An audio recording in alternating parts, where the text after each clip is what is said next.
মাদ্রাসার জীবনটা বাইরে থেকে যতটা শান্ত আর পবিত্র মনে হয়, ভেতরে ততটাই কষ্টে ভরা। ভোরের আজানের আগেই ঘুম ভেঙে যায়। চোখে তখনও ঘুম লেগে থাকে, কিন্তু উঠতেই হয়। ঠান্ডা পানিতে উজু করতে গিয়ে শরীর কেঁপে ওঠে, তবুও কেউ দেখে না সেই কষ্টটা। শুধু আল্লাহর সন্তুষ্টির জন্য সব সহ্য করতে হয়। দিনের পর দিন পরিবার থেকে দূরে থাকা, এটা সবচেয়ে বড় কষ্ট। মায়ের মুখটা শুধু মনে পড়ে, কিন্তু ছুঁতে পারা যায় না। বাবার কণ্ঠ শুনতে ইচ্ছে করে, কিন্তু সব সময় সুযোগ হয় না। খাবার সামনে থাকলেও অনেক সময় তা খেয়ে মন ভরে না।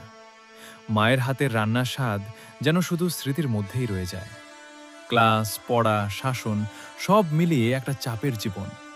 ভুল করলে বকা, কখনো শাস্তি, কিন্তু কেউ বুঝতে চায় না ভিতরের ভাঙা মনটা। রাতে যখন সবাই চুপ হয়ে যায়, তখন নিঃশব্দে চোখের পানি পড়ে। তবুও এই কষ্টের মধ্যেই একটা সুন্দর দিক আছে।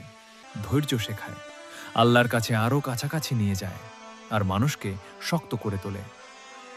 মাদ্রাসার জীবন শুধু পড়াশোনা না, এটা একটা ত্যাগের নাম, যেখানে প্রতিটা হাসির পেছনে লুকিয়ে থাকে অনেক না বলা কষ্ট।